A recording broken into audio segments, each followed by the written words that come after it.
It is Championship Monday in San Antonio. Jason Bristol, Zack Tawatari from KHOU 11 News. Here it is, the big one, the final game, Houston and Florida. And right now, we're seeing two things here. From the Riverwalk to the Alamo Dome, it was Cougs and Gators, and I don't know if this building is going to handle anything else. It can't, and I'm still having trouble believing that we're here today, Jason. Why is that? Why?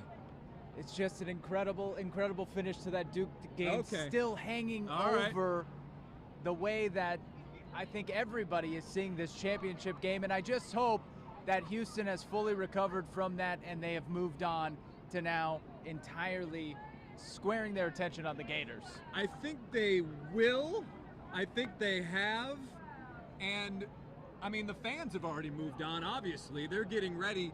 We were over at the hotel earlier, and then we missed the send-off, you and I, but the one for Duke, they had to turn people away at the team hotel to send the Cougs off. I can imagine it was the same scene, but even larger, because you had a number of fans knowing now that Houston is playing for a national championship. They didn't come to the semifinals, but they are coming here to this game, and the line moved a little bit. It was 1.5 in favor of the Gators. It's dropped to 1 point. I think this is going to be a close game. When you look at how Houston plays and the way you look at Florida plays, I think many of the same things that we talked about prior to the Duke game, I think can hold true for this game as well. I think there is a carryover to how Houston plays this game versus Florida compared to how they were able to outlast Duke in the end on, what day was that? Saturday. Today's Monday. It's been a long weekend, but a fun one for sure. Yes. So I think Houston being able to execute those same things, I don't think much is going to change from their game plan. We've talked about it. Still, second chance points, rebounding going to be crucial in this game, hitting free throws and not turning the ball over. They just need to play a clean game. But yes, you mentioned the line. I don't think this is going to be a UConn blowout, as it's been, in the last couple years that we've seen this game not be close in the national championship. One team runs out of gas, the other one able to capitalize on that. I think this game is going to come down to the final 30 seconds. And when you look behind us, you're going to see a lot of orange and blue from Florida. You're going to see a lot of U of H Cougar red. Seen some Astros shirts in here as people are representing Houston. I agree with you, but I also think that Florida's a bit different, that I think Duke had some more options offensively that you had to worry about. Florida, they will run more guys out there, but when you look at the points per game, you're talking obviously Walter Clayton Jr., the star, first-team All-American, averages almost 19 points a game. Will Richard, another guard, Elijah Martin. You're looking at over 13 points a game for each of them.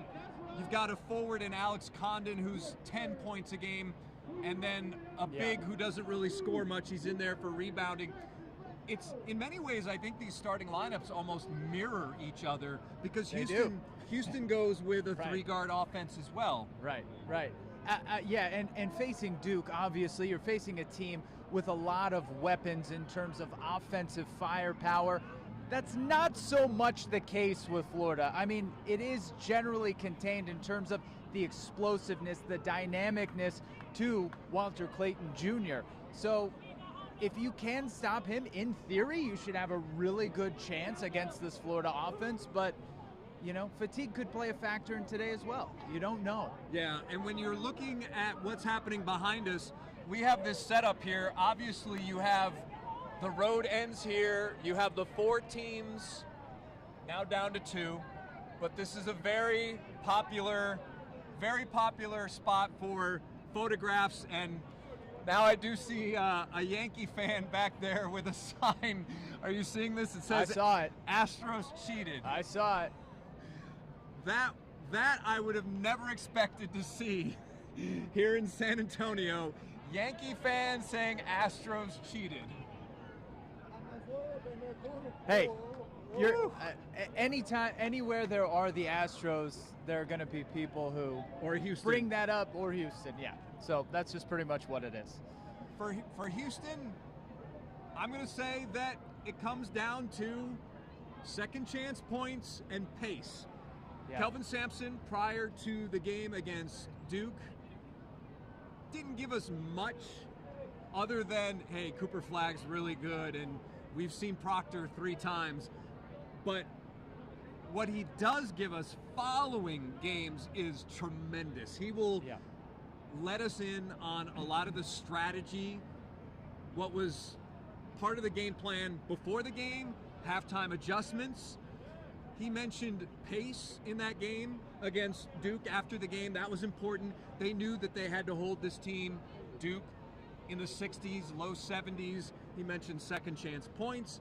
Ultimately, Houston led that battle and won that battle 19-12. And again, I'm going to say this. I think a lot of those two things right there, and you mentioned turnovers. Yeah.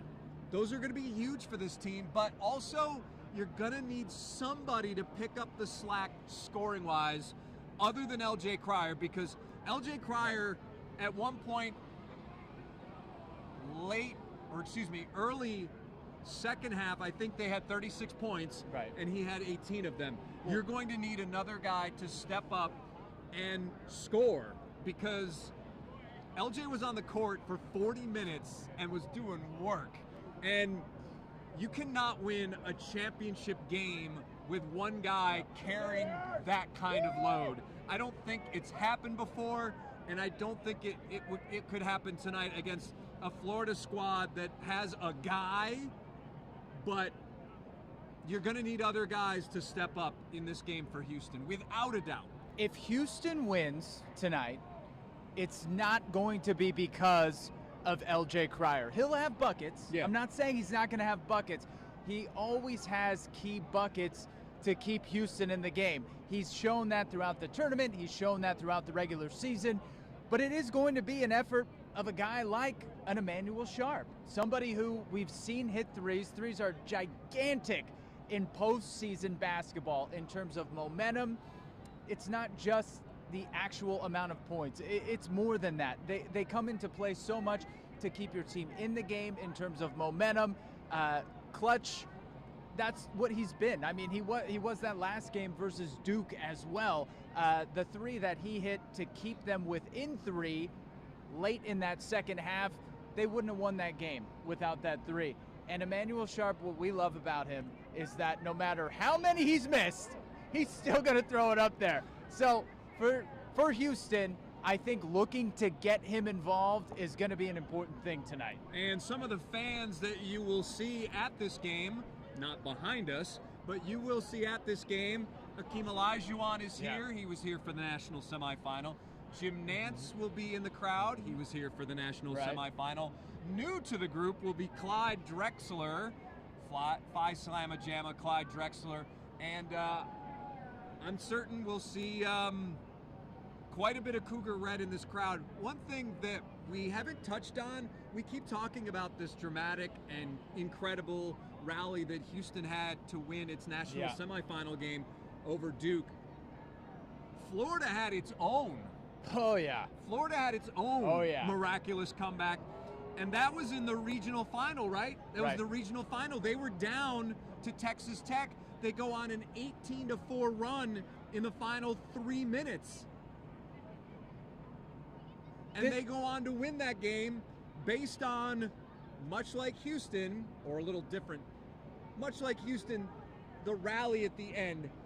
The ingredients of how they came back, a lot different. A little bit different. But they had their own miraculous comeback, which just shows in this tournament, you are not going to blow everybody out. And the more close games you play, I think, the more close games you play during a regular season, it will pay dividends. There's no question. In the postseason. There's no question. I mean, being battle-tested is incredibly important. Wait, did I just hear a War Eagle? But you might have. Oh, wow. You might have. Okay. Okay, there you go. There you go. Unfortunately, Auburn is not here. They're Auburn, here, but not here. Not here. Not anymore, at least. Yeah. Playing in the Big 12 has been a very important aspect of UH taking this next step. We've seen them go to the Final Four, the Elite Eight, 2 Sweet 16s, and now this year making it to the national championship in their second year in the Big 12. Having that competition, going on the road, having those environments on the road is what has prepared them to be able to win games in March and April. And Kelvin's mentioned it after games that, listen, the crowd that they had, or I should say, after winning the regional final in Indianapolis, the crowd against Houston in the first game, Purdue, it was 98% Purdue fans. The second game, Tennessee, probably 95 to 98% Tennessee fans. He said, listen, we've been through this, and the crowd, that crowd that we dealt with was not even worse than what they'd seen in places like Kansas over the years. Yeah. West Virginia, Iowa State, what was the other one? Texas Tech. Thank you, Sergio Soto behind the camera. And it has hardened them. And that's why it hasn't, I don't want to say mattered, because everything matters in sports. Yeah. But that's why this team has not been phased. I do believe they'll be ready mentally for this game. Me too. But I do wonder, it was a taxing game. Me too. And it takes so much to get up that mountain. Milo Suzanne told me, yeah, sure, we got enough. It's the national championship game. We're going to dig deep. But I do wonder how, and I don't want to say sluggish, how much, I don't even want to say a hangover, but there are going to be jitters, I think, for both teams. And how quickly will each of these teams move past that? I don't know if it's going to be a key, but I think it might be a key early. How quickly do you settle into your own style of play and not chase somebody else's style of play? I think one thing Houston has done extremely well, and this is just a product of Kelvin Sampson basketball, is sticking to what they do and believing in what they do. So I think that if Houston doesn't get roped into playing somebody else's style of play, and that being Florida, and going out too fast, I think they're going to be fine. They're going to be fine. On the KHO11 Facebook page, I've pulled up your comments. David says hello from San Antonio. Kevin says go Cougs. Eric says hello from Oklahoma, far northeast from Houston. So if you have any questions about this game, questions for us, we've been following this team since the beginning. I've been on the road with the Cougs, Wichita, Indianapolis. Zach has been following from afar, but we've been talking to all the players prior to this huge matchup. The one player for Florida that everybody has to look out for is obviously Walter Clayton Jr. The guy put up 34 in the the national semifinal against Auburn, averages almost 19 points a game. Kelvin Sampson said that he saw Walter after the semifinal and basically gave him his props, flowers, or was it before? It was practice day? I think it was before. Okay, it was practice day. Yes, it must have been practice day, because then he says, and now we're facing him. Yeah. This guy, what a road he's taken to get here from Iona College in the New York City metropolitan area to now Florida. First team All-American. He will shoot and shoot and shoot. And you know he's going to get his, but it's just a matter of... Let's go Cougs, baby. All right, we got some Cougs fans there. All right. We've got... so you know that they're going to do that. He's going to get his buckets, but I think it's trying to limit everybody else. Make them try and beat you. I think that has to be the solution. I mean, if you put too much emphasis on Clayton Jr., then you're going to have to figure out what to do when he starts dishing the ball to the other guys and they start scoring, and ultimately that might spread you even more thin. If he gets hit, you know he's a great player, right? Yeah. I mean, Johnny Jones, TSU men's basketball head coach, telling us that he reminds him of Steph Curry. Wow. That's quite a comparison. And, yeah, I forgot about that. Thank you. You know, he's had consecutive 30-point performances. To do it this deep in the tournament, nobody's done that since Larry Bird. He's in good company, right? Yeah. I mean, the guy is going to play well. You have to expect that he's going to play well, that he's not going to be off. You have to try to limit the rest of the team, and that was a recipe for success against Duke. Cooper Flagg had 27. Yeah. UH still wins the game.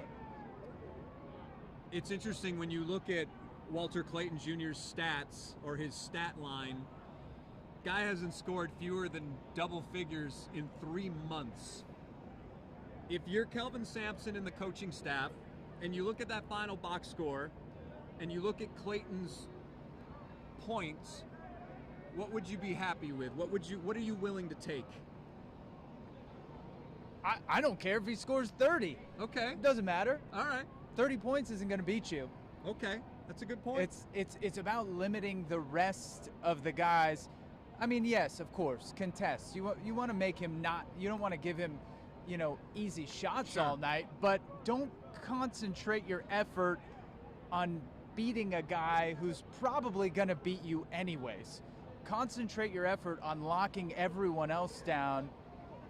And again, if they're able to outlast Duke, who's got 3, 4, 5 weapons on that team, they should be able to do that against Florida. And there have been games where he's put up a lot of shots. And of course, one of the keys, as I look here through the notes, I mean, he was 6 of 14 against UConn, but he has been on a heater. He was 3 for 13 against Texas A&M back on March 1st. He shot 23% from the floor, but you see a lot of 400s, 40%, 58. Yeah. That's problematic. The biggest key to containing that offense is, yes, he's going to make however many shots, but don't let them get a second shot. Yeah, and that's always Houston's recipe. That's always that's a foolproof recipe, no matter who you're playing. Yeah. Beat them on the boards, out-physical them on the boards. You're going to be in a position to win the game. All right, so we did pretty well with our last predictions. That was before the national semifinal. For those of you who weren't aware, you were 74-72 Houston. I was 71-69 Houston. If I'm a Cougs fan, I'm a bit nervous about this game because of everything that goes around it. I did not have a good feeling about the Tennessee game either in the regional final, and they blew the doors off. Yeah. I felt good about the Purdue game. Yeah. I thought they'd win by double digits. That did not happen. So, what are you thinking? How do you think this one will play out? And who do you think, which school will walk away with that national championship trophy? Houston 57. Oh. Florida 55. Both of these teams don't play well tonight offensively. I don't think. Okay. I think they're both going to be low on energy, but I think it's going to be proportional. So, in other words, the game may not be as fast as it would have been if they played 2 days ago. I still think they're going to struggle, though, offensively because they're not going to have their legs tonight. They're just not. And listen, Florida had a tough game, too. They did. Florida had a tough game, too. I'm trying to get people's comments here, but things are not loading. So I wasn't ignoring you. I was trying to pull up the Facebook page to see if anyone had any questions. Yeah. If this game is in the 50s, if this game ends up in the 50s, start running to that Riverwalk where the championship parade, floating parade will be, because that will be a Houston parade. That will be a Houston floating parade. If this game is in the 50s, it will be a Houston championship. Pace is so important. The line is +1 for Houston.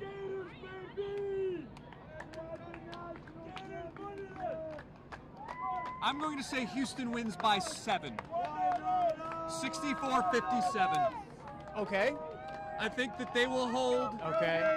We got a lot of Gators here, huh? A lot of Gators. Lot of Gators. Bad day to not be a Gator. Lot of Gators. Why not us?